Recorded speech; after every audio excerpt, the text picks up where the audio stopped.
तर नमस्कार मंडळी, आज आहे गोकुळकाला सर्वांना हार्दिक शुभेच्छा. आज निघालो गावामध्ये, जस्ट पोचलो आणि यांची आज हंडी लागली नव्हती. 11 वाजून गेलो.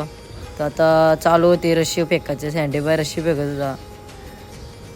तर फायनली 1 तासाच्या नंतर आमची नंतर ये दोघं राजून गुड्या खेळत होतं चिंबोऱ्यांशी.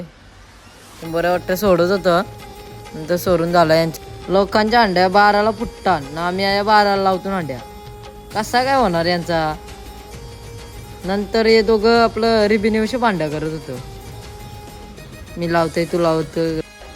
नंतर नाही शुभम बाईला पहिला सुरुवात केला टी शर्ट फाराची न लोलोवाची. नंतर आला पक्का पाऊस. बारकी पोरा थंडाळली ना. बारकी पोरा हे लोलवत होतं. कोण होतं हे काय माहित नाही नाव याचा. लोका अंड्या डोक्याशी नाही तर थर लावून पडतं. हे आताशी पडत होतं. नंतर गवली रशी आता घसरा टाकायला लागले. हंडी बिंडी फोडून झाल्यानंतर भेटला सुभाष दावरा. कसा वाटला तो भारी.